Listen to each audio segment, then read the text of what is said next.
Good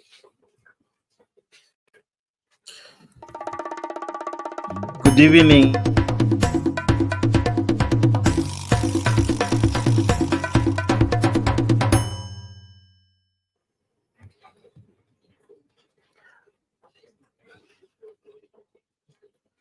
Good morning, ladies and gentlemen. Welcome to this morning edition of Africa in the Morning. Karibuni sana. Hope you're well. Hope this finds you quite well. My name is Jex, the moderator, and this is Africa TV. This is the show you have come to love, the show you have come to enjoy. This show comes to you this morning just to review the newspaper and to keep you updated in news making headlines. Asante sana kwa kujiunga nami. Let me know where this is finding you. Asante sana kwa kulike hii video. Naona wengi tayari washaanza kulike hii video. Thank you very much. You guys are just but amazing. We are glad that you chose to choose this station to be your number one channel even this morning. Karibu sana wale ambao wanantazama mkiwa USA, mkiwa UK, mkiwa Germany, mkiwa hapo job. Wewe ambao uko hapo kwa job, karibu sana kwa hii show yako. Show fiti, show kali, show ambayo umekuja kupenda, show umekuja kutambua, show umekuja kukubali. Thank you very much. I'm your host, Jex the moderator, and this is Africa in the Morning. Let me know where you're watching me from. Nijuze tu hapo kwa comment section where this is finding you. Let me know hapo kwa comment section where this is finding you. Let me know where this is finding you. Thank you very much for making this your number one online channel. Asante sana. This is Africa 24. Here we unlock the African story. Happy holidays to you. Happy holidays to you. Why am I saying happy holidays to you? Because from Africa, we are awarding our lucky subscribers. Anyone who will be subscribing to Africa stand a chance to win grand prizes. Subscribe to Africa and win grand prizes. This is the morning edition. This is your host, Jex the moderator. Welcome to the morning show. Welcome to the morning edition. Nijuze unatazama ukiwa wapi. I see many watching me. I see many liking the video. Namona Kalama Deno like hii video. Thank you very, very much. John Odds, I thank you for liking the video. Thank you for liking the video. Thank you for being part of this awesome and noble conversation. We discuss what is happening in our country. We discuss what is making headlines in the newspapers. I'll be showing you the newspapers for the day. And above all, I will equally be telling you what is happening, right? We know a lot is happening in our country, but we thank God that you are safe and you are watching me this particular hour. Asante sana. Good morning to you. Good evening to you. Good night to you, depending with your time zone. Lakini zaidi yote, karibu kwa show. Karibu kwa show. Karibu kwa show. Wewe ambaye ka insomnia kana kufanya ile kitu. Karibu kwa show. Wewe ambaye unanipozisha ukiwa kwa job. Karibu sana kwa hii show. Karibu sana kwa hii show. As you're working, let me know where you're watching me from. Let me know where you're watching me from. But also is equally like the video, subscribe to Africa 24. Let us grow together, wadau. As subscribing to Africa 24, any subscription awards you great prizes, and that's something to celebrate, right?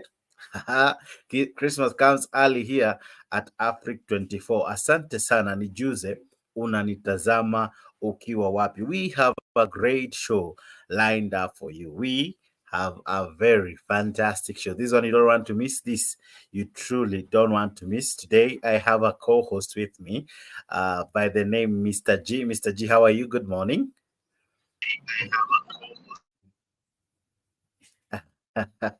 So Mr. G anajinais pia akiwa job, so tunafanya pamoja. Asante sana Mr. G. Thank you for joining me.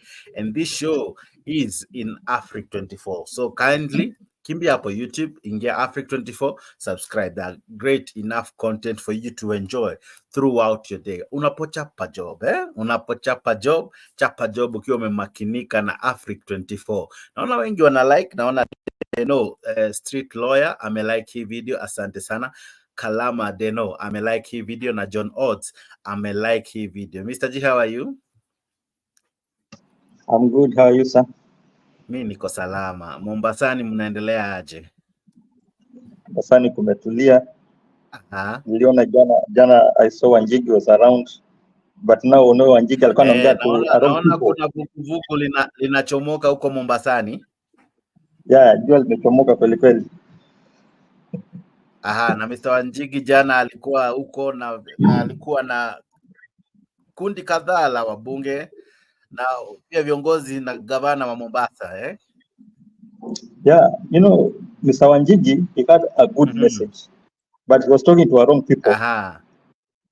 You cannot talk about revolution in Mombasa kwa sababu somebody like the governor. The governor had a revolution in his mind. Yeah, so when you talk about revolution, you cannot talk about revolution. What do you call it? Revolution, yeah. You cannot talk about revolution kwa mtu governor kama huyu mwenye hata hakuparticipate kwa the last maandamano ambayo ilifanyika Mombasa. He had to go to a team ambayo participate, team kama Kisii. We have Kisii people, we have people from Nyanza. Angeenda pale kuongea kuhusu mambo ya revolution, but in Mombasa hiyo alikuwa anaongea good message to wrong people. People that cannot always participate in those things. Mr. G ameingia na mambo. Asante sana Mr. G. This is your morning show. This is your morning show. Welcome wajuzi wawili watatu kwa kulike, subscribe and above all kwa kucomment hapo kwa comment section. This is what we have in the dailies today in the Standard. Of course we will be going back to that Jimmy Wanjigi issue, but this is what appears on your Standard today. Make sure you grab your copy. And this comes after Raila Odinga said he will issue a statement concerning the report that was tabled the other day by Kalonzo Musyoka and team. You remember the National Dialogue Committee, it gave out its report after several months, I think 1 or 2, of deliberation, gathering some views from you Kenyans, and above all, after all that, they chose to come out with a report. Now the report is out. Raila Odinga has come out to really give his support. He says it's a good document, but far more needs to be done. Now this is what the Standard has for you. The Standard has outlined what Raila Odinga said that William Ruto refused, or rather was not equally ready to fully agree to talk about. So apart from the things that we read the other day that the committee was able to bring out, the cost of living was left out. Actually, according to the recommendations from the committee, these two things, the cost of living and the housing levy, those were to be discussed between Raila Odinga and William Ruto. And of course, the Standard starts by saying the cost of living must drop. That is what Raila Odinga demands from William Ruto, the president, of course. He demands that the cost of living must come down. That is the headlines according to the Standard. Now, I don't know if you listened to the speech, but let's begin from there, Mr. G. What do you think? The committee gave its report. Unfortunately, the cost of living was not as loud as many Kenyans anticipated. So Raila Odinga said that Kenya Kwanza wamekataa kusikiza that part of cost of living. They chose to talk about everything else, but not the cost of living. So what do you think? What do you think will happen that now the report is out, the cost of living has been left out? What do you think happens to this? Okay, you know, Mr. Jex, on the issue of cost of living, naona kila gazeti, kila mahali wanaongea kuhusu cost of living. But ukweli ni kuwa, who brought this issue? Hii mambo ya cost of living ilianzia wapi? You know, the first question we need to ask ourselves ni kuwa, what is the role of the government kwanza? Because for me, I understand that the role of government ya kwanza kabisa ni to stand with those people, wale wanyonge, mama mboga, wale watu ambao hawajiwezi, that those people who cannot put even food on the table, those people who cannot take their children to school. Government should step in and help those people. But now, this government, the same government that is fighting his own people, hii ni government ambayo inapiga watu wake. Hii government imeleta mambo ya cost of living. So when they talk about that Raila aketi chini aongee na Ruto kuhusu cost of living, I don't think kama ina make sense because the government imeleta hii issue ambayo ina affect wananchi wa chini. The government ingetaka kureduce reduce cost of living, it has the capacity to reduce the cost of living. So hapa wanatuchezea. In fact, kwanza Mr. Jex, you know, on this issue of cost of living and bipartisan talks, to me, my view is kuwa at the moment, kwa sababu Baba, who is Azimio and the team, they had their ultimatum wakati wakaenda kwa bipartisan talks. So wakati walifika, walicomplain wakasema kuwa those people, they don't want to listen to them, they don't want to discuss the issues ambazo Azimio alikuwa ameleta. So tukiangalia the report ambayo ililetwa, that report inaonyesha kuwa wamediscuss only the issues ambazo Kenya Kwanza alikuwa amekuja nazo, and those are the things ambao wameagree nazo. And that's why unaona wakati report imetoka, the president was the first person kusema kuwa anakubaliana na everything ambayo ilitokea kwa ambayo ilikuja kwa that report. So ana recommend the MPs to appreciate. You believe that it's a concluded matter, so the cost of living is just nikelele to these things wamesha agree according to you? No, it's not that they have agreed. What I'm saying is kuwa they should not drag Raila in this issue of cost of living. Wakisema kuwa Baba enda ongea na Ruto kuhusu cost of living. Cost of living imekuwa high kwa sababu ni this government imefanya.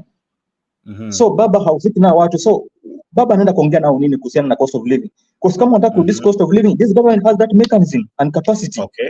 Kuna mambo kama subsidy. You know, when you want to help somebody, haufai kwanza uangalie kuhusu mambo ya long time. Saidia kwanza mtu mali inawezekana, then ukishamsaidia pale, look for a long term baadaye. By this government wanatudanganya kwa they are looking for a long term solution, yet watu wanakufa sahi. Now, so it's not that they have discussed. What I'm saying is kuwa this government failed and is not ready to give us solutions. In fact, kwanza can say ni kuwa hawakuwa na plan. This government had no plan. Walikuwa wanadanganya watu kwa wako na plan, but they don't have any plan.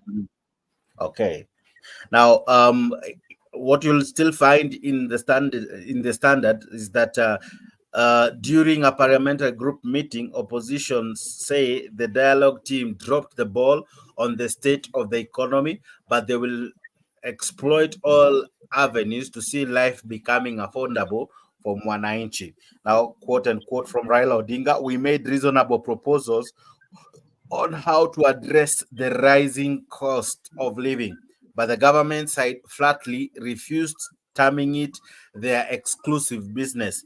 We will be engaging Kenyans further in coming weeks as we must, because the pain of the cost of living is unbearable. Now, of course, Raila Odinga said they will be consulting Mwanainchi. They will be coming to us. I don't know through what ways, probably through the forums that we used to have before, maybe even through Mandamano. So what do you think? What do you think will happen?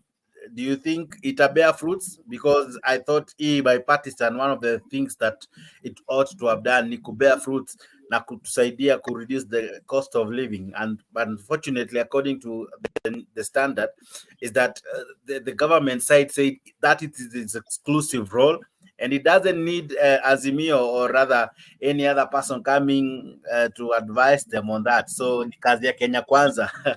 What do you think, sir? No, you know, Mr. Jakes, the government has failed in every corner. Yeah, government may fail in every corner.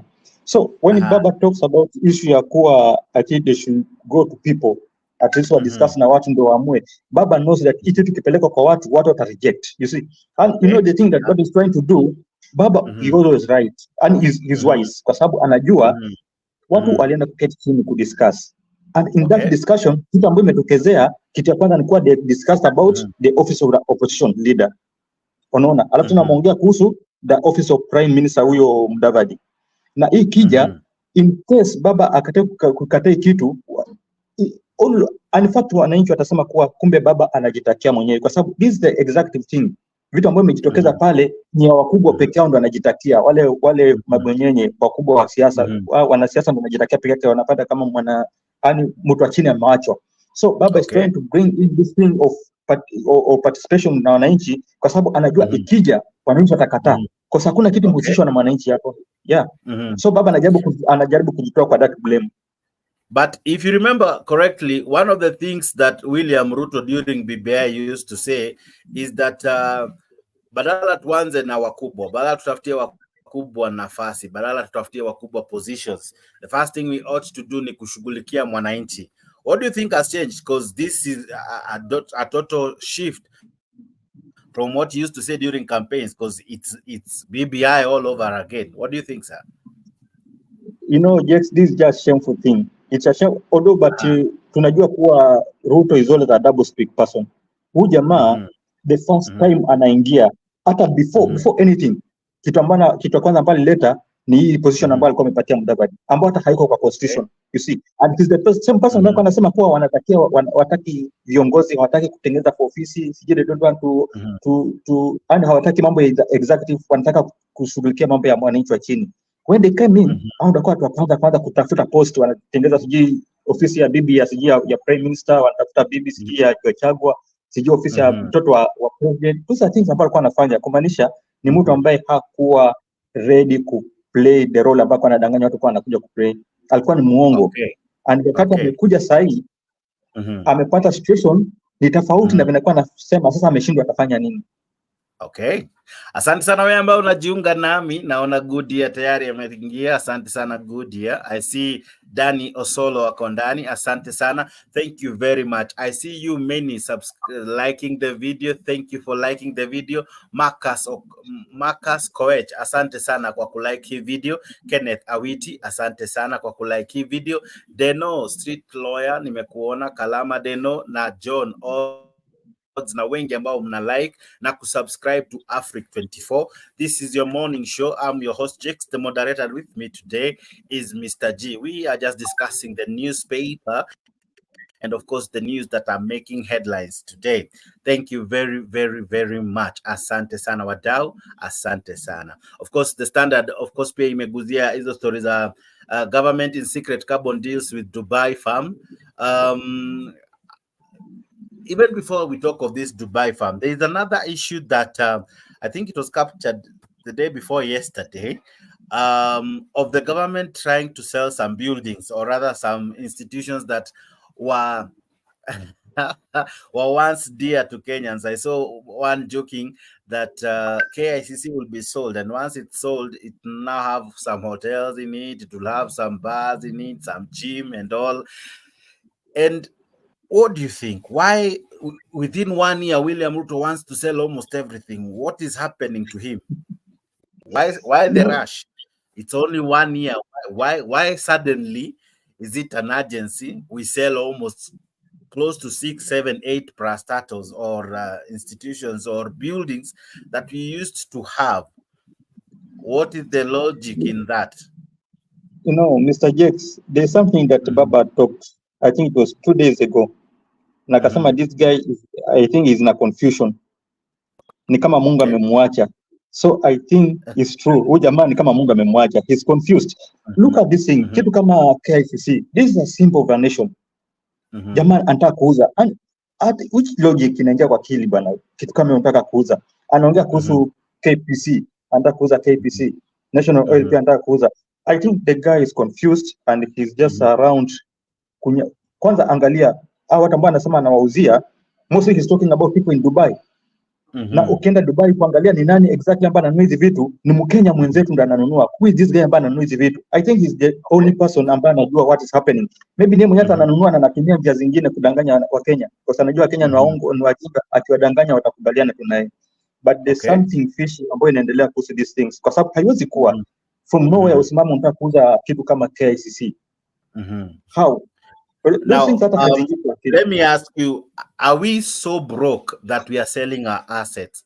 Are we so broke, or are we in deep debt that tunanyakuliwa mali? Because this is public property. This is public property. No government should come in and decide that this is what we do with public property, you know, because I remember after Moi, KICC was brought back by none other than the former president, Mwai Kibaki. Because then it was like it was sold, or rather it was given, it was privatized. But now Kibaki came, tried to refurbish it. Uhuru improved it kiasi, but William Ruto wants to be the one that sells it. Yeah, you remember the Kenya Meat Commission. Uhuru Kenyatta did a superb job, including allowing the military to, you know, to bring it back. And we had him speak of in huge profits that were coming from Kenya Meat Commission, from KCC. Why do you think William Ruto really wants to sell them? Because if it's not making losses as it were before, why sell it? In any case, I saw someone akimake a joke, why don't we sell parliament? Alafu mwenye atanunua the building atajua what to do with the MPs, because they're not doing their job. What do you think about that, Mr. G? You know, yes, I think the government has no money. Jamaa wamekuja wakaingia kwa nini, wakaingia kwa, how do you call it, kuna ile maisha luxurious life ambayo hauwezi mudu. Okay. Sasa jamaa wameamua kuingia kwa maisha ambao inahitaji pesa mingi. Ndio unapata mtu ananunua saa ya 2 million, 3 million ama 10 million, ananunua mshipi ya 4 million ama 3 million. The people wameingia kwa maisha ya juu sana.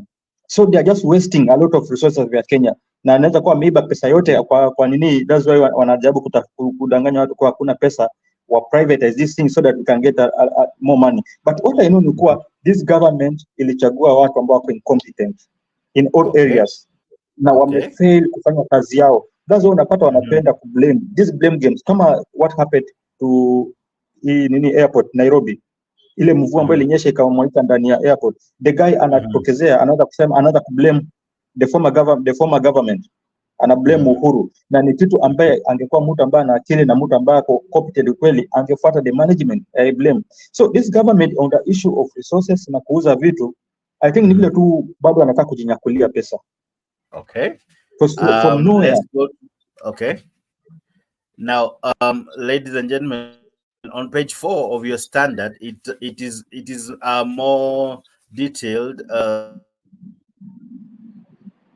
Raila Odinga, what he was saying, that now Raila calls on employers to stop remitting the housing tax. Now, I'm curious about this because the land CS, now that we are talking of the team that works with William Ruto, the land CS alisema ule mwenye atakataa kutuma hii remittance ambao tayari shaanza kukatwa, as much as the court ilisema by January Gava should make sure it has polished the housing levy. Alisema kutakuwa na fine, but Raila Odinga is now saying that he calls on the employees to stop remitting the housing tax. Do you think Mwanainchi has the ability to stop sending or remitting this housing tax? Is it possible? Yeah, they should stop, kwa sababu it is the same court ambayo imesema this thing is unconstitutional. So when something is unconstitutional, kwa nini tuendelee kulipa na tayari court ishatambia kitu hii haifai? It is unconstitutional. Okay. Kumaanisha pesa ambayo ilikatwa, in fact Ruto anafaa rudishie watu employees pesa ambayo aliwakata, because the court has decided this thing is inconstitutional. It is unconstitutional. Kumaanisha it is unconstitutional and full stop. Hakuna kitu kinaweza justify. Odo tena wanasema tunapatia time mpaka next month. I don't know wanawapatia time ya nini. If something is unconstitutional, it is unconstitutional. Itolewe kabisa. Wata justify vipi je ndio anze kusema sai kwa sawa tuanze kulipa. You know, watu ni kama tu wanaogopa Ruto. Okay. Sasa wanajaribu kufanya something in fear of this guy. If something is unconstitutional, is unconstitutional. Watu wasilipe. Kwanza tunafaa tujiulize hii pesa wanalipa. But now the CS for land says that we cannot stop paying the tax levy, the housing levy rather, because the court granted a stay, like watu waendelee kulipa until that matter is fully resolved. So according to her, people should continue paying. But Raila Odinga yesterday said watu should stop. Now, is there not a conflict already? Because the court has given a stay until January 10th. The CS has said in case usikose kulipa kutakuwa na fine. Raila Odinga is calling for people to stop paying or remitting the housing tax. Now, where does Mwanainchi fall? Unajua, for Mwanainchi anafaa afuate constitution. Na anafaa afuate what court says. Court ikisema something is unconstitutional, wanafaa wa stop from there. Ishaamua imesema hii kitu is wrong. Is wrong, tuachane nayo. How can we justify it? Mimi leo tutajustify vipi? Kwa sababu kama anasema we should continue paying until next year mpaka wapate the right solution. Sasa hiyo cost watarudisha nini? In case tena tuende alafu tuambie bado this thing is unconstitutional. Who will pay that money? Ambao tunge stop sahi na tuanze kufuata pesa yetu ambayo amechukua kwanza. So this thing should stop. Understand the Raila. This thing should stop. It is unconstitutional. Huyu mama ama huyu baba waache kusumbua akili wakituambia tuendelee kulipa. Why should we continue paying and yet something is unconstitutional? Okay. Now, Yeah, we should stop paying. Mr. G, when the courts allowed us, or rather allowed the government to continue collecting the housing levy as it awaits the final ruling, actually even for it to repeal the case or even to amend the housing levy, why do you think Mwanainchi anafaa alipe? Because Raila Odinga says you shouldn't, but the CS says you should. Mwanainchi akiacha kulipa, what happens? What do you think would happen if leo tuamue tulipe? What do you think would happen? You know, the problem kuwa this thing imesetiwa kuwa those people ambao wanalipa mostly sisi wenyewe tunasema sasa mimi nikatwe. No, hao watu wanakata juu kwa juu. So sisi hata tukikataa, si kwa sababu this government is so greedy, watatukata tu juu kwa juu. But we need to stop it kwa sababu it is unconstitutional. But I know that they will not stop. Kwa sababu watu ni kama tu bank. You know, sasa hiyo weka pesa yako kwa bank, ukienda kutoa pesa tayari wanakata tax. Hawataka kujua kama ulikuwa umelipa tax, hawataka kujua kama ni mtu alikuwa amekutumia umwekee. They don't want to know. Wewe ukishaweka pesa yako kwa bank, ukitoa tax inakatwa direct. The same thing with the levy. These people wanakata juu kwa juu. But to me, ingekuwa ni wananchi wenyewe waamue, they should stop paying this money. They should stop paying. Yeah. But I know let me know maoni yako wewe ambao unatutazama. Should Mwanainchi stop paying?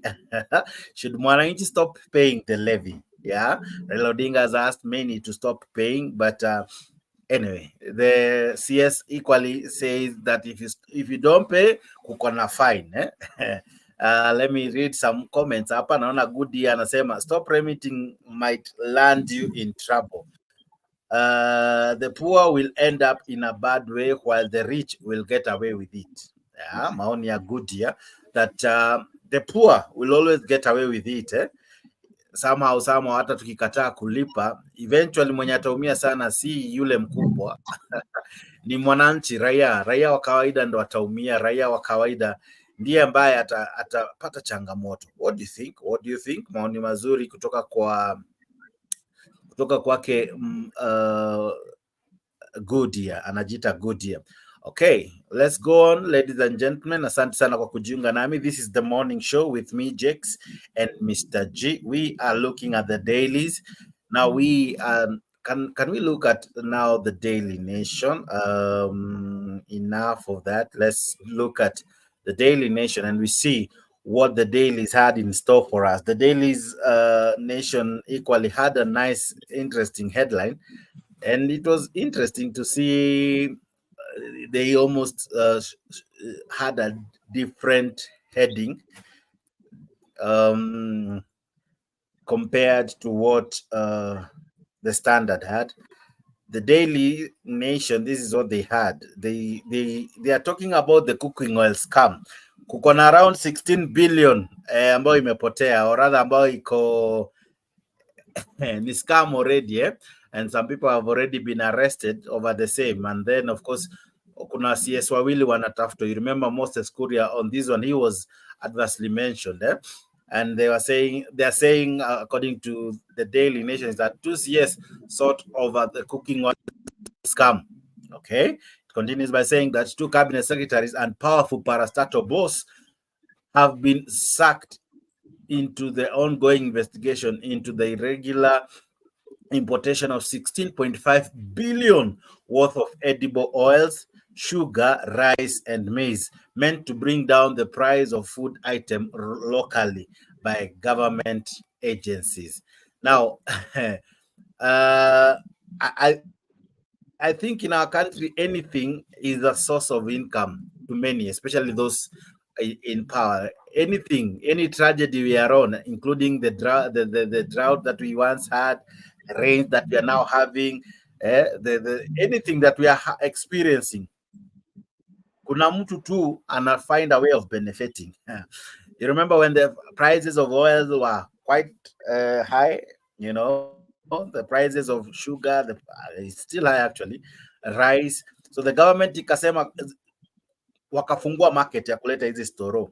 Yeah, and I think then the trade minister Moses Kuria akasema hata kutakuwa na mafuta ya kuuzwa na bei kidogo kidogo. I don't know if you remember that, mister. Yeah, I remember, and I think that is when hata pia some of our companies. He said that this deal is above board. Remember, he said this deal is above board, but unfortunately, kumbe it wasn't above board. Around 16.5 billion worth of edible oil, sugar, rice and maize zilipotea ama mambo yalitokea visivyo, and now we are talking of lost or rather questionable dealings of 16.5 billion.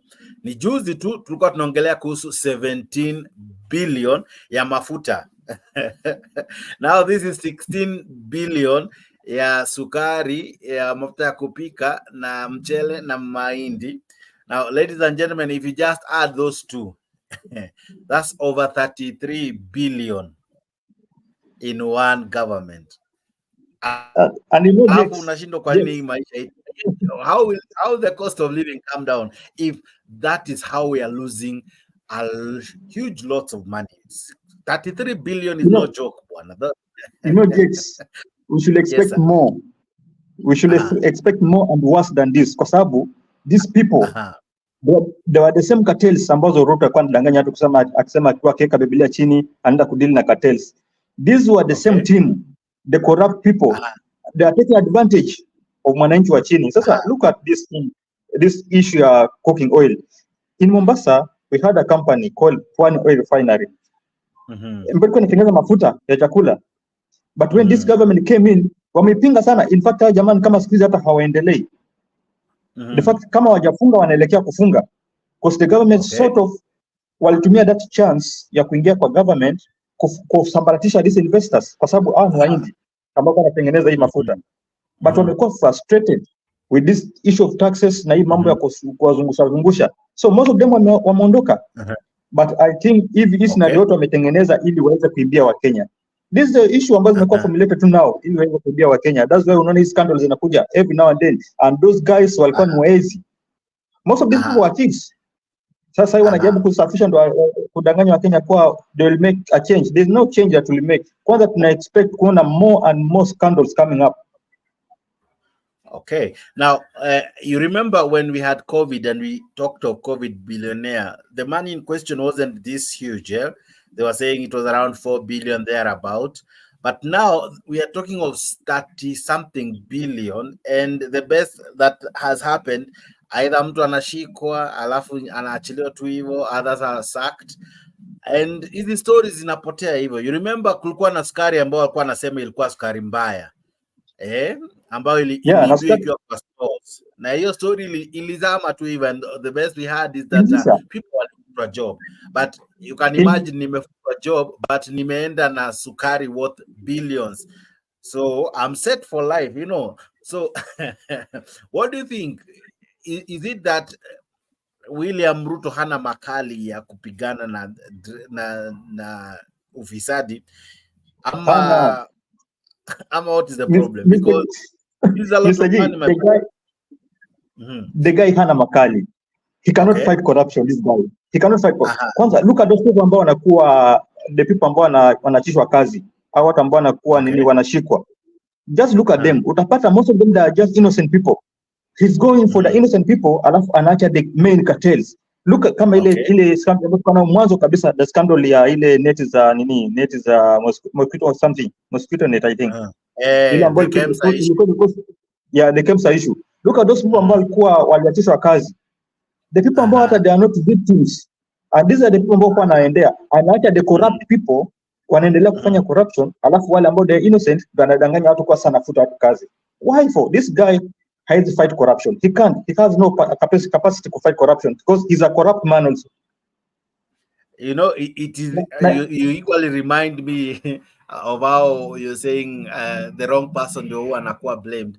When we lost power countrywide, when there was power outage in the entire country, the person who lost his job was not the one from Kenya Power. It was the one from JKIA. The airport guy lost his job, and ali lose job kwa sababu ya kuacha stima ipotee for over 20 several minutes, and later on kukanyesha, maji kajaa kwa airport ndani, ikakuwa ina leak. Yet no one was sacked because I think hata mwenye alimreplace equally, if stima inaweza potea 20 minutes, hata huyu mwenye roof ina leak equally should have been blamed. So why do you think they never go for the big fish? Because they even Angeri is not the big fish. This is a cartel, bwana. I agree, is not the big fish, but Angeri is the one in court. But the ones who used the 17 billion wako tu huku nje ndio wanajinais na pesa za Wakenya. Exactly. You know, hakuna siku Ruto atendea for the big fish kwa sababu this is a cartel. This is in kingdom yao. They know each other. Na anajua akiguza huyu atakuwa pia amejiguza yeye kwa sababu kuna mali atapatikana. So lazima kupatikane mtu ambaye ako innocent ndo face the consequences. Wakidanganya tu kwa they are fighting this thing, but there's no way this government will fight corruption. Yeah, they will never fight corruption. That's why unapata hata sahi DCS mtu kama Mudavadi ameitwa mara ngapi aende kwa Senate aojiwe, amekataa. Kila wakati anahepa. Yesterday alisusia. And it's not only yesterday. And okay. Yeah, it's not only many times, almost 2 times. Of course, hiyo ni katabia kataendelea for some time now. Equally on the same breath, the bipartisan talks found its way in the Daily Nation, and this is what the dailies had for you. They were saying that Raila's verdict, they are saying that the opposition leader Raila Odinga now wants a referendum to implement some of the recommendations by talks team after the coalition endorsed them, followed by a resolution to let President William Ruto carry the skunk of the high cost of living. So of course, wameachia William Ruto angangane na hali yake ya high cost of living, kama ajikarange hadi mwisho. Lakini kulingana na Raila Odinga, anasema wacha mwananchi amue. Anasema wacha hizi stories imfikie mwananchi kupitia referendum. Now, with our economy, with the floods, with all the challenges we are having, with even not having an IBC to start with, are we ready for a referendum? For starters, actually, are we? Are we even ready? No, that is the question, Mr. Jex. That is not the question. That is not the question. Kwa sababu, Azimio team had my ultimatum. Wakati walienda pale, almost yao yote ilipingwa. Na one of it ilikuwa pia kuhusiana na mambo ya IBC. Odo naona ni kama kwa report wameiongelea pia. But what I know ni kuwa this government ilikuwa shaamua kuwa inaenda ahead, itaki kujali what will happen, but they were going ahead choosing those people. We don't even participate nini mwananchi wa chini kuparticipate, and Israel who came in akawaambia no, hiki kitu iweze fanyika hivyo, ni lazima kila mtu participate, lazima kila mtu ahusike ndio anaweza kuchagua. But what I know ni kuwa hata sasa hivi tukitisha referendum haiwezi happen kwanza kwa sababu there's a lot of things about ziko in a mess that we need to put them, to fix them before we talk about the referendum. On the issue of referendum, as nimekuambia Jex, referendum ni baba anajaribu kutoa ile picha mbaya ambayo imepaintiwa kwa Azimio team. When Azimio team waliingia kwa bipartisan talks, they had their agenda, they had their plans, but report ambayo imekuja imeonyesha kuwa kumbe hao watakuwa na kitu kudiscuss mambo ya vyeo, mambo ya viti. So baba analeta hii referendum kuosha hiyo uchafu, kujitoa, kwa sababu he knows hii kitu kienda kwa referendum wananchi watakataa. That's what I know baba is trying to do. Sahi mambo ambayo imeongelewa ni mambo ya kiti ya opposition leader, prime minister seat, sijui vitu gani. Angalia hizi vitu zote zikiletwa, ni mwananchi wa chini anaenda kuumia kwa sababu ya tax, anaenda kufinywa na taxes bado hazijapunguzwa. You see, life cost of living bado inaendelea kuwa high. Kwanza sasa ndio inakuwa mbaya sana, alafu sasa next year itakuwaje? Wakati sasa wamama na wababa wana prepare kulipa school fees. Na economy inaendelea kuharibika hivi. Jobs are, people still continue losing jobs. So these things, I don't know how they'll work on it, but Baba, I think for me, I can advise Baba, because Baba tried mpaka kaitisha maandamano, and the people wakasema kwa hiyo maandamano iko inaharibu biashara. Me, I can advise Baba aachane na hii kitu. Hata sasa nasikia kuna fununu sijati maandamano nini. Baba should stop talking about maandamano. Mwananchi wa chini akitaka kwenda maandamano ajiendee mwenyewe, but Baba aachane nayo kwa sababu ilimchafulia jina, likamchafulia picha. They told us that maandamano inaharibu business. Maandamano sijui nafanya nini. Sasa hii they are forcing us kwenda kwa maandamano. Kwa sababu hiyo ndio anasema sasa that is the only option. hata kama tujaenda kwa maandamano na referendum and all, mwananchi saizi hali yake iko vipi? Kwa sababu sioni jinsi ambapo gharama ya kila kitu imepanda, and then we can afford to waste more money. Na usisahau kuna zenye zinaporwa kama hii, we have talked of 30 something billion, and then we use several other billions, because no referendum or any election in Kenya is cheap. If the last election is anything to go by, we used 40 billion, right? So if we go for a referendum, are we even equally prepared financially? Does Mwanainchi even really want it? In any case, the question also comes out clearly is, all these positions, wacha kuongea those ones that will be created, the ones that are already existing, are they beneficial to Mwanainchi? Is the MP serving the Mwanainchi fully? Is the senator really serving the Mwanainchi fully? Is the MCA serving the Mwanainchi fully? Is the women rep as well? You know, is the governor really bringing out the services that we said we were devolving? You know, so before we even add more offices, do you think the already existing offices, are they serving the ordinary Mwanainchi? They are not helpful. In fact, we can ask ourselves, kazi ya woman rep ni nini? Kazi ya women rep kwanza. Which benefit does it bring to Mwanainchi wa chini?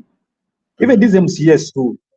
Oh, these people, MCS, MPs, we go to CG senators. This e-group kwanza ni kubwa, and it's just a burden to Mwanainchi wa chini kwa sababu they are using tax money. Pesa tax ya wananchi ndio inatumika.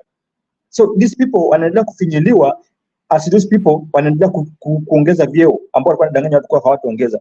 These posts ambao ziko sahihi bado they are not helpful. Look at the parliament ambao hao ndio watu ambao wanapigania wananchi wa chini. They are not doing anything. In fact, kwanza ndio wananunuliwa wakitaka anything ipate kama ipass, like kama this report. You see what Ruto was saying? He was saying that he's urging the parliament to pass. Ataenda kuwanunua na wataipitisha. Kwa sababu hao watu hawako pale kwa benefit ya mwananchi wa chini, wako pale kwa matumbo yao. They're just taking money. Alafu ni kama huwa hawa reason. Kwa sababu wangekuwa ni watu ambao wana reason, kitu ya kwanza, that bill ambao walipitisha haingepitishwa at that time kwa sababu ilikuwa tayari wekewa question mark. Wangeketi chini waka reason, waka find another way. But all of them just part of Azimio ambayo ilikataa. So kwa sahi hata hizo post ambazo ziko bado they are not beneficial kwa mwananchi wa chini, haisaidii. So as much as they want to add more, wanaendelea kufinyilia. Na sasa tumeambiwa kuwa punda hajachoka, sasa punda amaanguka. Sasa kama punda amaanguka na hali iko hivi, sasa hizo zikiletwa itakuwaje? Na hakuna ofisi ambayo inakuja pasipo gharama yake. Any office, even if it's a single office, it comes with a huge budget.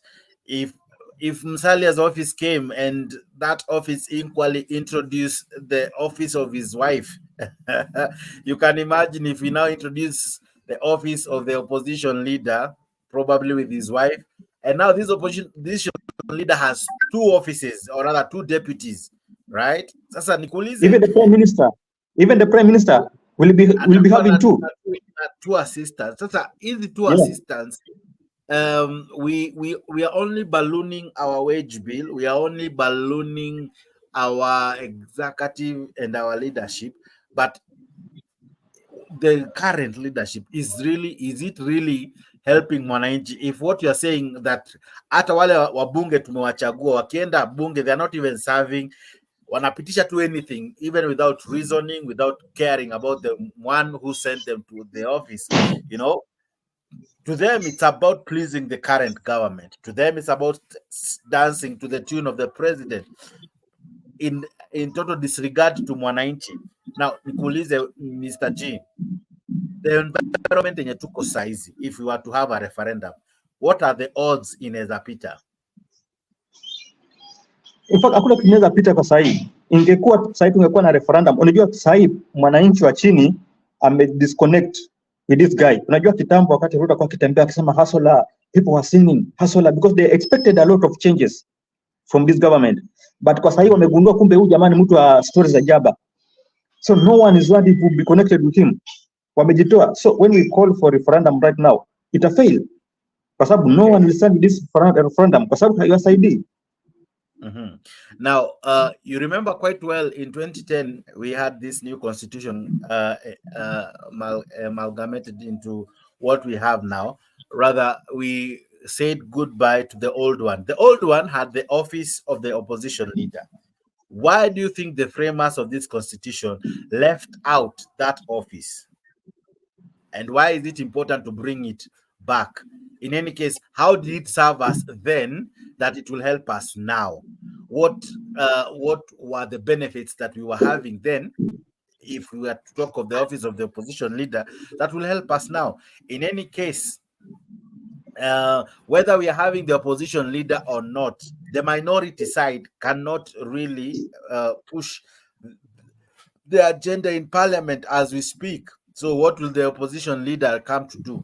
Will he give more pressure? What do you think? There's no pressure. Hakuna anything, Mr. Jakes. You know, this thing is just formality. And that's why I'm saying, I think a letter sahi kwa mwananchi wa chini angeisimamisha. Kwa sababu look at the office of prime minister. Kama vile tulikuwa nayo last time wakati baba alipewa that seat. Ilitumika just to cool down the temper of what was happening by that time. Wakati watu kama uliwa, temper zilikuwa juu, kila mtu amekasirika, akapewa hiyo kiti to connect with the government so that kila mtu anaweza kuonekana kwa inclusive. Lakini kwa sasa sasa look at what's happening sasa. Life imekuwa mbaya. Kila mtu analalamika, and then you bring in another seat ya opposition leader aketi pale kwa sababu atakuwa pale na watu wake tena, alafu unaongeza ingine ya prime minister. This thing haikuji kusaidia mtu yoyote, na in fact ukiangalia kama sasa ilikuwa inafanyika minority and majority, sasa minority has no power. Watu wake wote wamenunuliwa, wameenda the other side, even though wengine sasa wanaanza kulalamika wanarudi, but I can tell baba asichukue watu ambao wanarudi sasa wakifanya wanarudi, because wanarudi wameona ground imekataa. That's why they are coming back like governors. Look at governor wa Busia.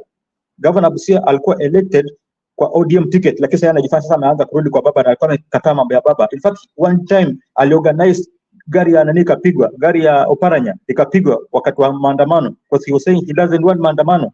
Sasa nini imefanyika mpaka anarudi upande wa baba? These people sometimes wanatumia baba tu kupata vyeo vyao, lakini wakishapata hawana haja na anything again kuhusiana na chama, kuhusiana na mwananchi wa chini. That's why I'm still standing with my ground kwa these seats hazina any benefit to mwananchi wa chini. Hata mambo ya opposition leader haina maana yoyote sahihi. Itasaidia, hakuna kitu kinaweza kusaidia. Okay. Now, I want to jump to page 8 of this newspaper. Now, on page 8, it talks about the CS, Alice Wahome. And this is what Alice Wahome had to say. Alice Wahome is asking people, continue collecting the housing tax, says the CS.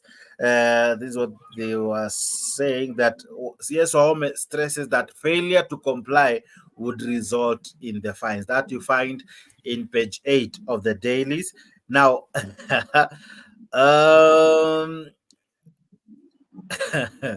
well, Nikonoma, my brother. Hii ni just ile kitu tunaitwa pleasing the master. Hii anafanya to please the master.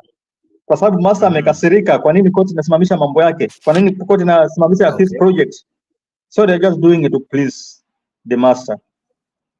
Abo is a master of impunity. So on page 9, the story continues that Kenya Kwanza rejected Kenya Kwanza turned down proposal to reduce the price of fuel. That is what we have told you concerning what Raila Odinga said yesterday. And it continues by saying that Raila Bag's report demands for plebiscite for proposed posts. Now, I want to ask you, Mr. G, how comes when it's about their offices, when it's about their positions, both the president and the opposition agree, but when it's about the ordinary Mwanainchi, both the president and the opposition disagree? Why is it difficult to at least once let it be about Mwanainchi? Mbona ni ngumu? As you have seen, Raila agrees with the report, right? He agrees with it. The president, in fact, equally said, I agree with the report. In fact, he even said, I have begun implementing it.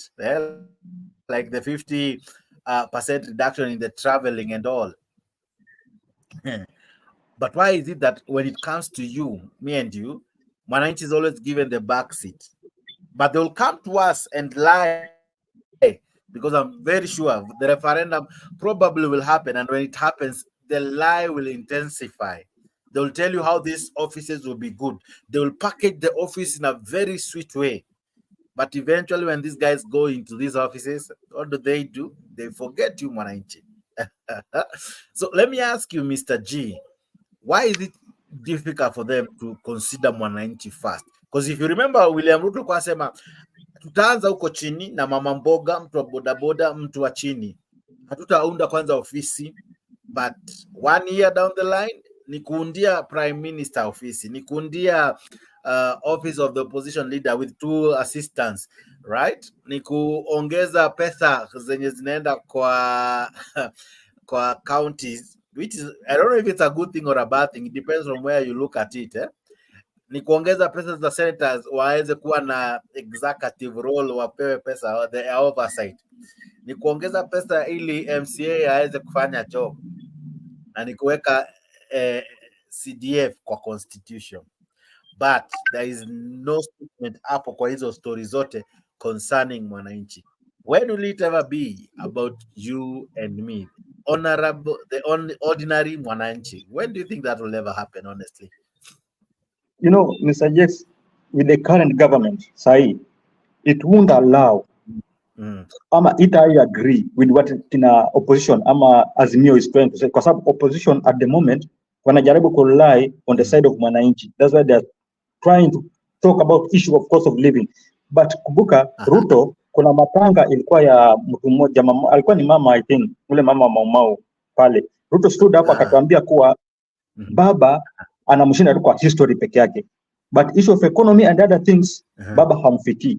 So baba huyu Ruto hakuna vile anaweza kubaliana na Raila, kwa sababu anaona ile picha itaonekana kuwa ni kama wana fall into trap ya Raila. Wameshindwa, hawana plan, although they lied to us that they have plan. So in case asema anashukia this issue venye sisi tunataka, watajipata wameenda upande, wameingia kwa trap ya baba, na baba atasema tuliwaambia hivi, nafahamu dina. So they will never consider Mwanainchi wa chini, kwa sababu the guy had no plan ya Mwanainchi wa chini. Hakuwa na plan. Huyu jamaa alikuwa ni mtu wa magari, the whole 5 years alikuwa juu ya gari. So he had no time kuketi chini to study on how he can improve the lives of people in case amepata hiyo ofisi. He had no plan, he had no agenda. So hakuna vile watatu consider, although is a something ambayo imekuwa encouraging every now and then. Kila government ikija, mostly inaacha wananchi chini, wanajitafutia hao wenyewe kwa wenyewe. So I think time need to come that where mwananchi wa chini should think before choosing a leader. Because tumegundua kuwa you choose a leader, akishajipatia ile kitu alikuwa anataka, basi amekusahau. And that's why I was saying, hata mambo ya maandamano baba asikubaliane nayo.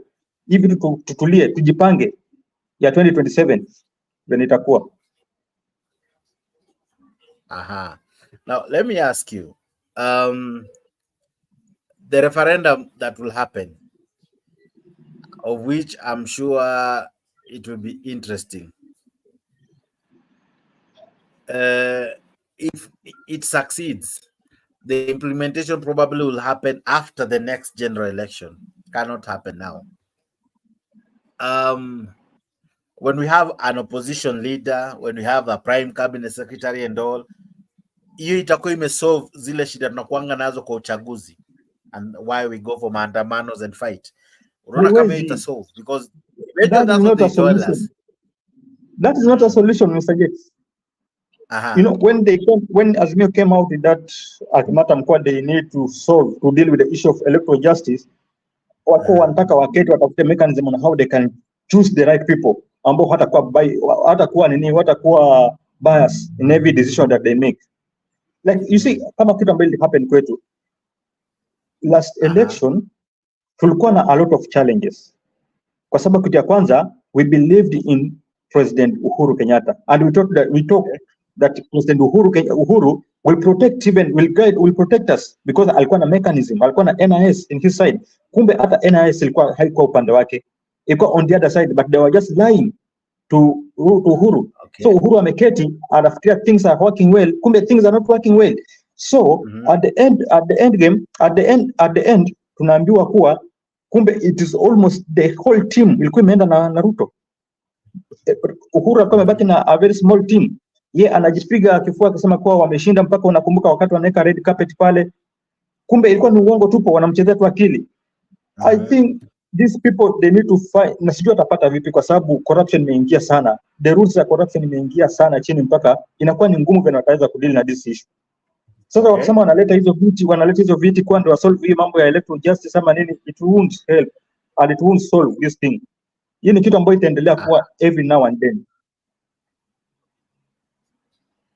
Well, now, ladies and gentlemen, allow me to play you the sentiments from Raila Odinga, even as we take a breather. This is your morning show. This is your morning edition. This is Africa 24. Allow me to play you the sentiments from Raila Odinga, even as we take a breather kidogo and we continue. But happening right now is the celebration of Hustlers 1 year. Sorry, excuse me. Hustler Fund 1 year imetimia leo. Wewe umechukua Hustler Fund, have you benefited from Hustler Fund? Ladies and gentlemen, that is happening right now. And I'll leave you with that when we end the show. I'll leave you with that ceremony going on, right? But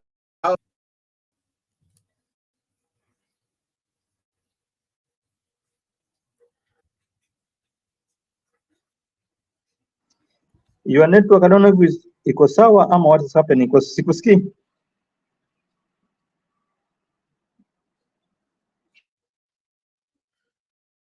Sorry, Mehang. Yeah, I think your network is sorry poor. for that. I was having some funny challenges. I am good now. Yeah, kidogo too. Allow me to play this. I hope it goes on quite well. But yeah, as I was saying, the Hustler Fund imejaza 1 year. We were told of the success. If you remember the presidential speech, I don't know if you remember the president alisema kuna msema amepokea, was it 4 million? So leo they are marking 1 year. Lies. So in 1 year kuna 4 million kwa Hustler Fund. How can you get 4 million? It's interesting. Our country inakuanga very interesting. Okay. Sorry, I'm having some funny challenges hapa kwa studio. Yeah, they were lies. Those were lies, man. They were lies. You are given 500, 1,000 at una start business. When will this business help you? Sasa yule mwenye alikuwa anataka kununuliwa tuk-tuk. Just you ask your question, Mr. Jex. Somebody anasema amekopa more than 600,000 from the account from the Hustler Nation. Alafu anakuja baadaye anaongea na president, anaambia president at least a consider.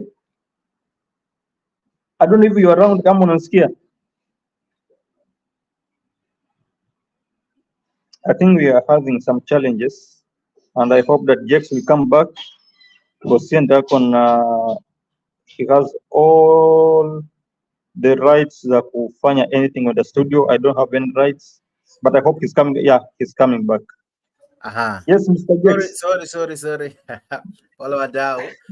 You are saying something about Hustler Fund. Yeah, I'll say on the Hustler Fund, there's that guy ambaye alikuja na a story ajabu kuwa sijui amekopa more than 600,000 from Hustler Fund. Sasa anataka president consider, what do you call it? There's something that he wanted the president to consider so that he can be able to buy his own tuk-tuk, about their own tuk-tuk.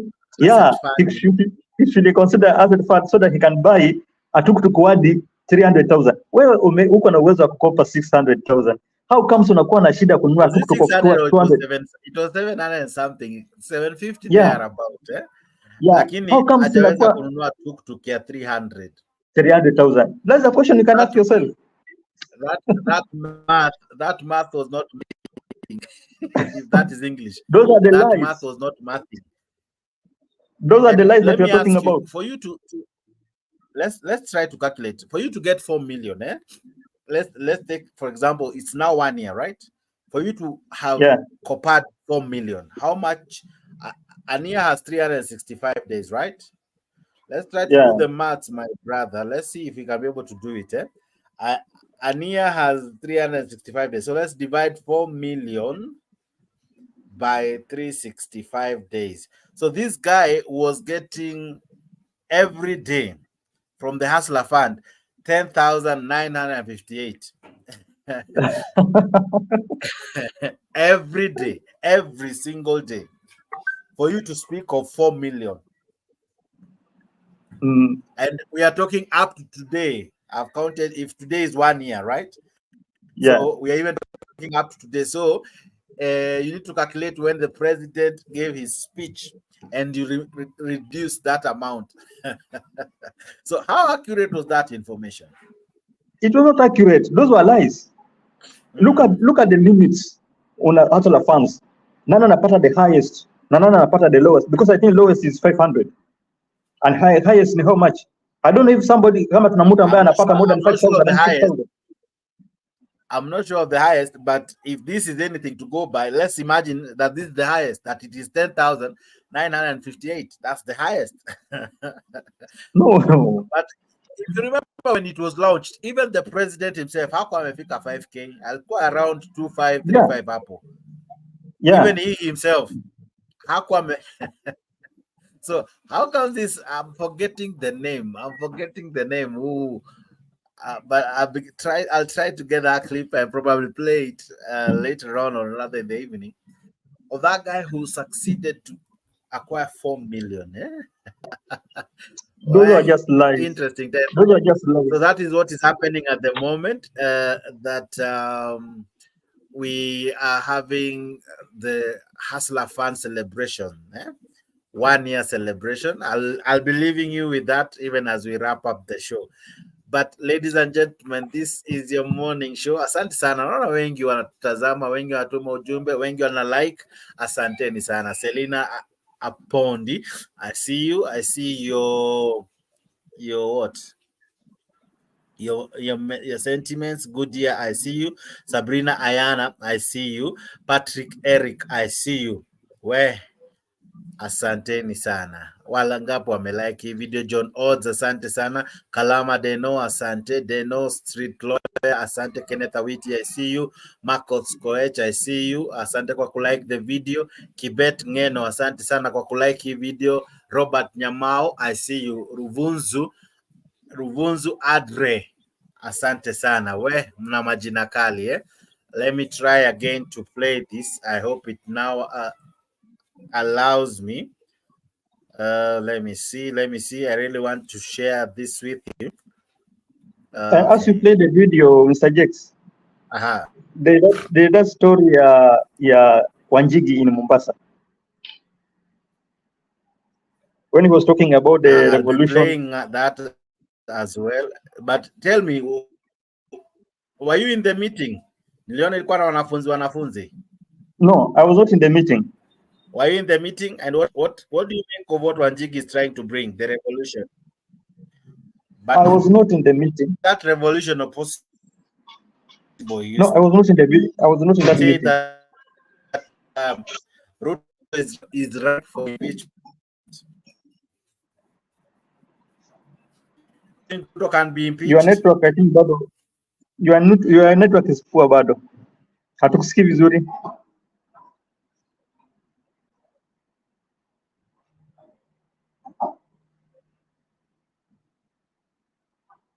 I think bado you are having challenges. Hatukupati, Mr. Jex.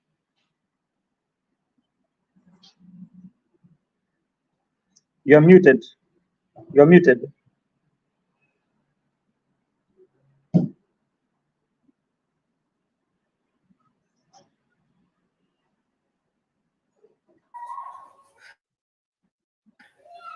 Can you hear me now?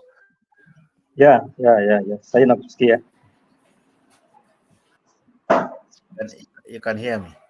Okay. Yeah, I can hear you right now. I'll do this. Ladies and gentlemen, we'll have to end this one. We'll wrap up this one, but we'll begin another show showing you the Hustler Fund ceremony. Equally, we'll show you more activities happening today. But for you to enjoy all Mr. this, kindly subscribe to Africa 24. We have great things happening. We have great things. Mr. Jakes, before we wrap up, Mr. you had a question. Yeah, you had a question.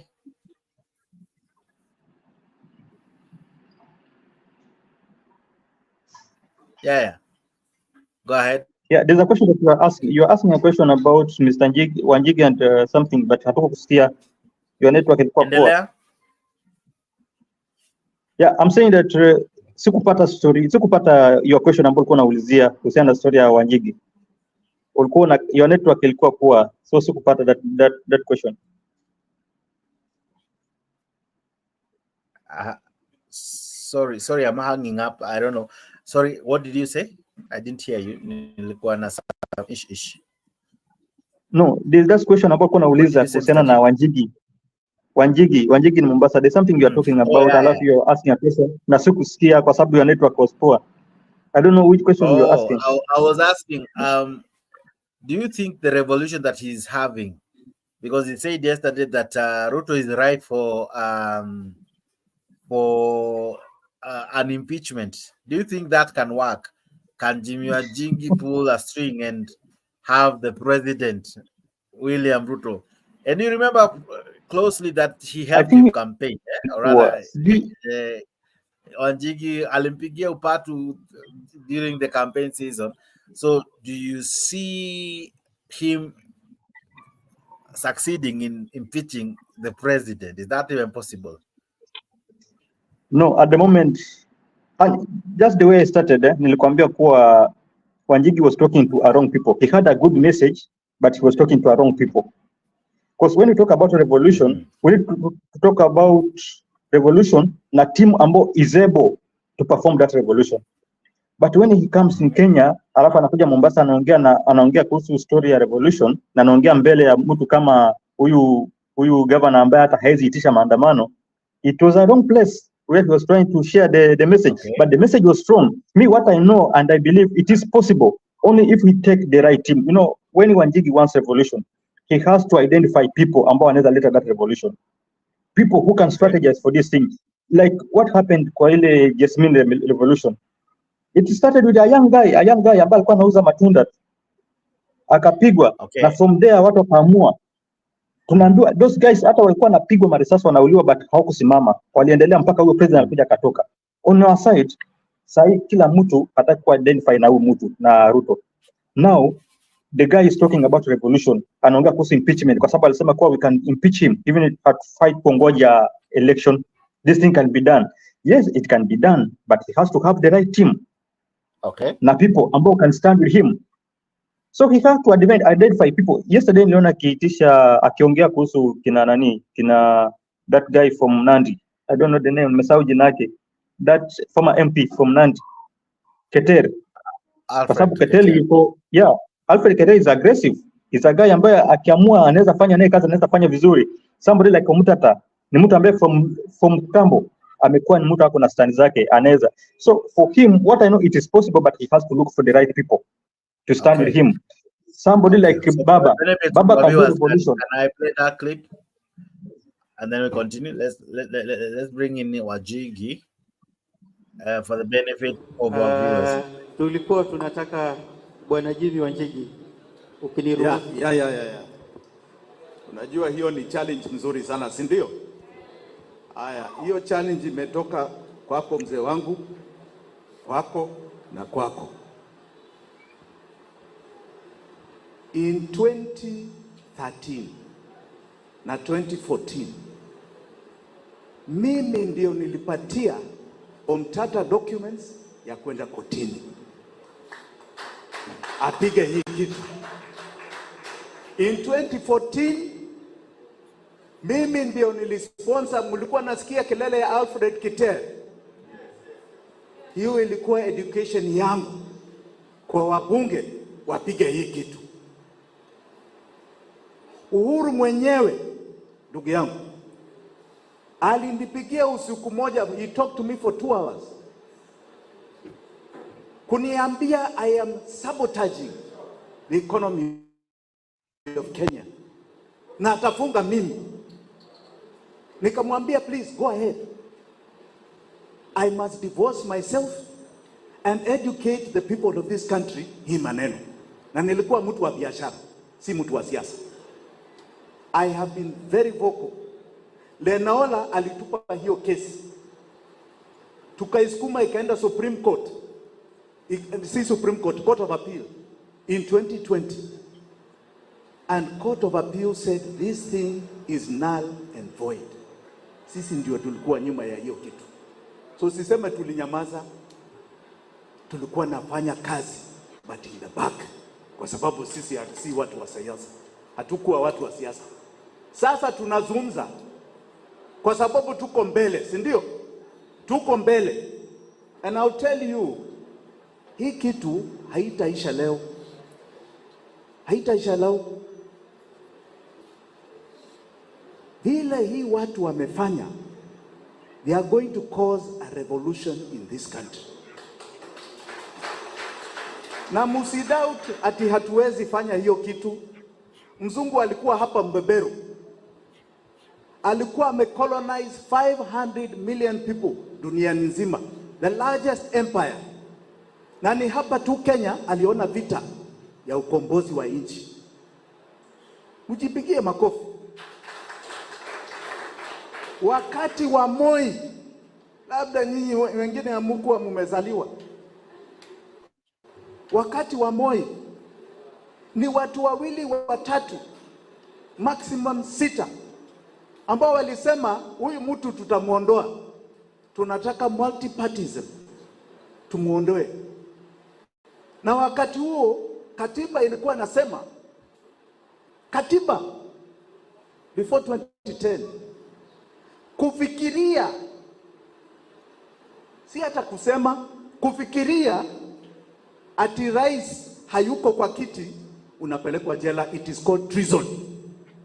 Kufikiria, si hata kusema. Na alipeleka watu wengi gerezani. Si aliondoka? Si Moi aliondoka? Don't underestimate yourselves. Musiwe na hofu ati hatuwezi kufanya hii kitu. Hii kitu musidanganywe na mtu. Hakuna suluhu ingine. Ni revolution peke yake. Revolution in thinking, revolution in strategy, na revolution kuondoa hawa watu even without an election. Because people power is supreme. Msingoje mambo ya election. Hapa Sudan mliona nini? Wamama walisimama. Kweli ama si kweli? Walisema huyu mtu, bei ya mkate imefika hapa. Tutamuondoa. Hii yetu, kwa sababu Kenya is a country of fasts. Kwa Afrika we are a country of fasts. Hapa haitakuwa na damu, haitakuwa na bunduki. Hii itakuwa ya wananchi na roho ya Wakenya. That is what is going to happen, and that's what we must call on. Kwa sababu kwa kizungu inaitwa the people's choice theory. Ukiona viongozi ambao wanajitetea mambo yao tu, hawajali wananchi, wananchi wanachukua power and they use the people. Wao wenyewe. You are not Kenyan because you are born in Kenya. You are Kenyan because Kenya is born in you. Msimame namna hiyo. Asanteni sana. Kuna jibu ya petroli, sorry, ya petroli. Nataka ujue hivi ndugu yangu. As long as tunalipa hii madeni, currency yetu itakuwa inaendelea kushuka. Na ikiendelea kushuka, any imports ambao tunaleta itakuwa very expensive. Petroli ni moja wao. Na hii serikali imeanza subsidy juzi, lakini hawana hela. They cannot continue it. Hawana hela. Ile contract ya G2G walisign kwa mfano. Heavy public debt. Asanteni sana. Asante sana Bwana Cornelius. Kabla tuende kwa wakili, najua kuna maswali ambayo yameulizwa directly. Kwanza tunataka, umesikia hii habari yote ambayo tumeambiwa vile pesa yetu imeliwa. Sijui kama ulikuwa unajua ama hujui. We want to hear your reaction from what has been presented today, na pia what you will advise us to do as residents of Mombasa. Yangu ni machache. Wacha niseme hiyo. I think kwa maoni yangu ni kwamba this problem ya kwamba Wakenya wameanza kuchoka. They're very tired. Lakini hawajachukua, they've not taken any step ya kupinga. Kwa sababu kila siku tunaambiwa ya kwamba ushuru ingine. This government has managed to make wamechokesha Wakenya wote. That is the weakness we're at this stage.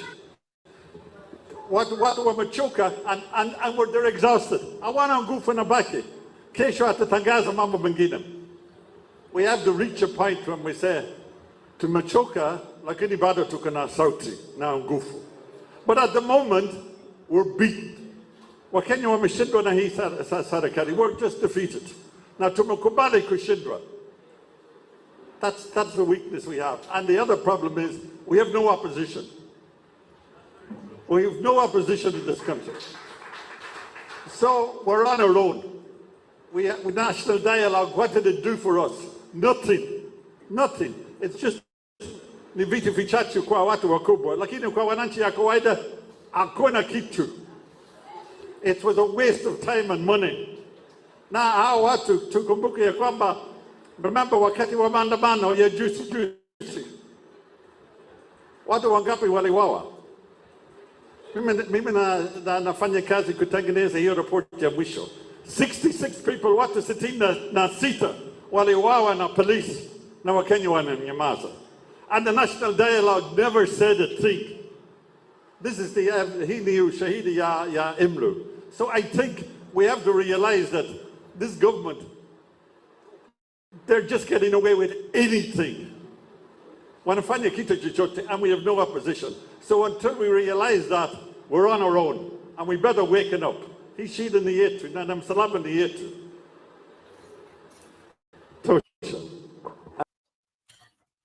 Okay. Now, I have played that Mzungu for a reason. He raised very nice arguments, which I agree with.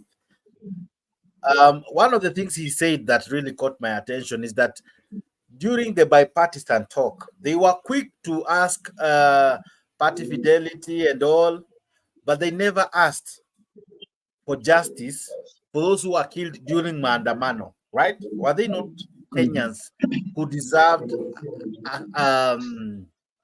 a space in that committee?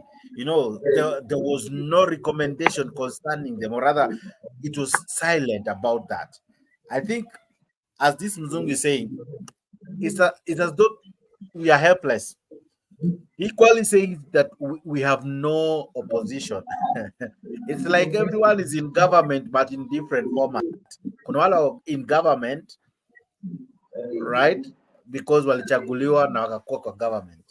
Kuna wale wako government kwa sababu hawezi sema anything. Kuna wale tu hata wajua, they are just there.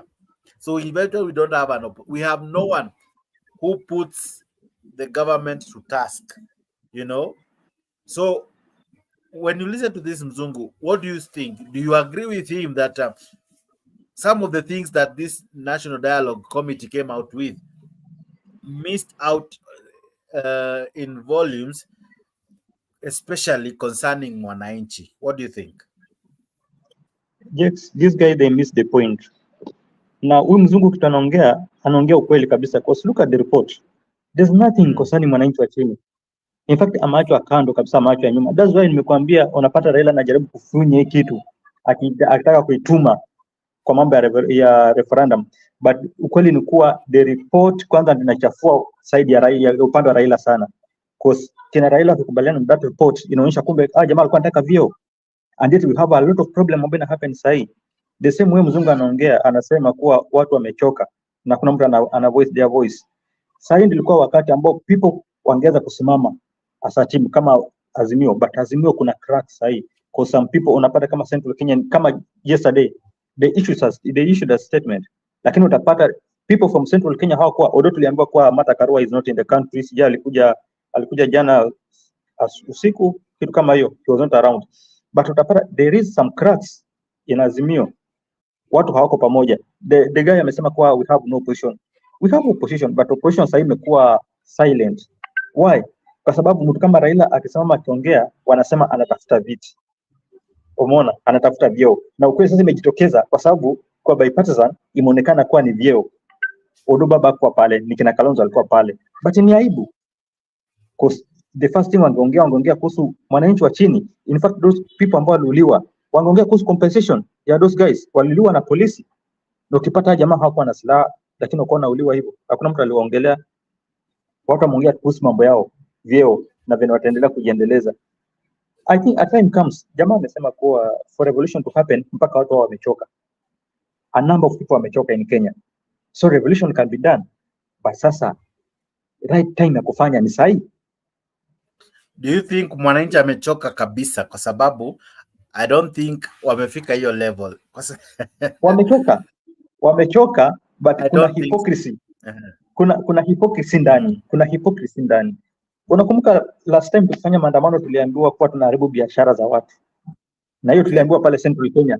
Na sasa the same people from Central Kenya ndio wanatuambia wanataka tuende maandamano. In fact they are forcing Raila. That's why unaona hizi cracks. A team from Jubilee wanaforce baba aitisha maandamano. Baba amekataa kuitisha maandamano. You see, so there is that confusion ambayo inaendelea. Can I ask you a very direct question? If Raila Odinga angekuwa kwa government, bado they would have found a way of blaming him.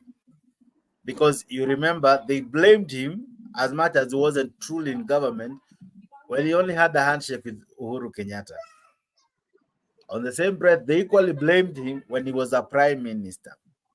So even if now he was either the president or the opposition leader who had an office, don't you think bado blaming ingeendelea? Blaming ingeendelea. Hiyo ingeendelea kwa sababu these people, kumbuka they were in government. Huyu jamaa alikuwa deputy president for the last 10 years. Lakini alidanganya watu, he was able to confuse akili za watu mpaka wakaamini kwa yeye ndio opposition. Alikuwa opposition lini? Because he was still enjoying ile privileges ambazo deputy president alikuwa na enjoy. He had the security, alikuwa na magari. Alikuwa anaishi kwa nyumba ya serikali. But he lied to people na watu pia wakaamini. Unajua watu pia saa zingine sijui kwa nafikiria vipi. They believed him, wakamwona kama yeye alikuwa opposition, sasa baba alikuwa kwa government. So hata baba sasa angekuwa president, still wangemblame. But for me, I think baba angekuwa president, hata kama wangemblame, hatungekuwa kwa mahali tumefika sasa hivi. Kwa sasa hivi mahali tumefika ni mahali pabaya, but the guy ni kama haoni, ni kama ako blind kabisa, haoni what is happening. But wangemblame. Hiyo siwezi kata. Now, my final question to you, even as we wrap up. Now, it's almost obvious. We will see a referendum. It's almost obvious. Now, imagine a scenario that Raila and Ruto are in the same team. Don't you think we need another team to oppose them? Because really, we need a Mwanainchi team, because this is the team that once office is created. And many didn't want Raila Odinga to support the report, but he has. Do you think if we had a team no, can that carry the day and defeat the sitting president like we did in 2005? Is it possible? Yeah, it is possible. Even me on my side, siwezi tamani baba aenda afanye kazi na mtu. Siwezi tamani, but sasa tukiangalia kwa report tunaona ni kama ana recommend for some things in the report. Ndio sababu wataanza kusema there is a silent handshake. in between. But me, what I can say, the same way umesema, I think in case it happens, in case kuna handshake, we need to have another team that can stand with mwananchi wa chini, kwa sababu at very time baba atashikana mkono na huyu mtu, wataanza kuongea sijui economy imeharibika Kenya mzima, imeharibika dunia mzima, this wars sijui nini, and itakuwa ni cover up, hakuna anything. But when you have a strong team apart from those people kama wamekutana, which can fight for mwananchi wa chini, we can carry the day. But now the problem is hatuna those aggressive leaders ambao wanaweza simama, those people who carry that posture of a leadership. Unajua mtu ambaye anafaa pinge Ruto ni mtu ambaye anafaa aggressive na brutal, kwa sababu Ruto si mchache pia. Yeah, so we need another team. Unfortunately Mwanainchi atakuwa swindled. In any case, you remember how BBI was well choreographed. I'm sure even this one itakuwa vitu za kufanya Mwanainchi asahau the big picture. Mwanainchi ataambiwa tukipitisha hii pesa fulani itakam, kitu fulani itakam. So despite all that, do you think Jimmy Wanjigi and team can work hard to be the no team? Because from this meeting, if you have had them, they are like opposing. And equally, as you said, we saw Martha Karua and Eugene in a way disagreeing. As much as Baba yesterday said wanakubaliana, but in a way walikuwa wanakaa wana disagree. What do you think? Is Jimmy Wanjigi able to convince people and lead the no camp? And if he becomes the one who wins that part, does it now mean it compels him to have very high standard in terms of politics or his political power? Okay, Jimmy Wanjigi alianza politics kitambo, but at the moment sasa anaanza kujitokeza sasa. Although he has money, he has everything ambayo inaweza msaidia. But I think for Jimmy Wanjigi to succeed, he need people, strong people who can support him. For him alone, nayo watu ambao naona anatembea nao hawataweza, kwa sababu this team imejaa na propaganda mingi ambayo inataka mtu ambaye ako strong, ambaye anaweza kuicounter. But I think we need a team that can voice on the behalf ya mwananchi wa chini. Thank you so much, Mr. G. We do this again tomorrow. Thank you very, very, very much. Mwananchi mtukufu, mzalendo ambaye umetutazama tangia tulipoanza, wadau, asanteni tu sana. It's now time for us to wrap up, but thank you very much. Can I read one or two people who have sent in their contributions? Of course, maybe I'll just do it so briefly. I see Sabrina Ayan, asante sana Sabrina. I say good year, asante sana kwa ujumbe wako na kwa kuwa kwa show. Boaz Obima, I see you my brother, asante sana. Selina Apondi, I see you, thank you very much for your sentiments. Nani mwingine? Peter Eric, I see you, thank you for your sentiments. Nixon Ongore, asante sana. Nani mwingine? Mwaura Njuguna, I see you. Who else? Na wengi. I might not read you because the messages were many.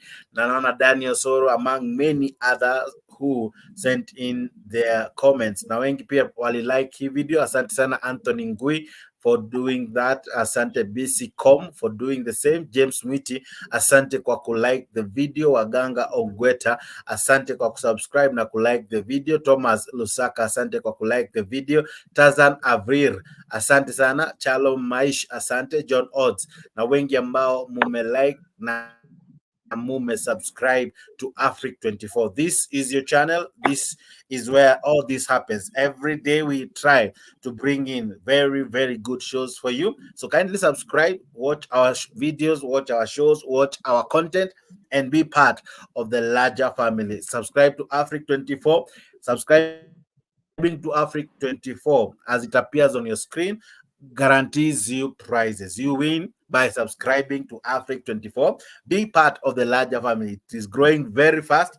Please be included and actually be on the list of the many who will be awarded prizes very, very soon. Christmas is coming early here at Africa. We will make sure that we got you covered. There is a grand prize to be won at Jamhuri Day, and of course at Christmas we have grand prizes for you to win. But even before then, hapa katikati kuna watu watakuwa wanazawadiwa only because umesubscribe. Imagine, subscribing is free of charge. There is nothing you're paid by. There is nothing you pay to subscribe. Just subscribe. Imagine, as simple as hitting the word subscribe. Even to that's the only qualification. Subscribe to Afric24, and if you like our content, kindly hit the notification bell, and whenever we are posting anything, you'll be the first one to be notified. So rush hapo kwa YouTube channel, tafuta Afric24 as it appears on your screen, and subscribe. You never know, you could be the lucky winner this Christmas. You never imagine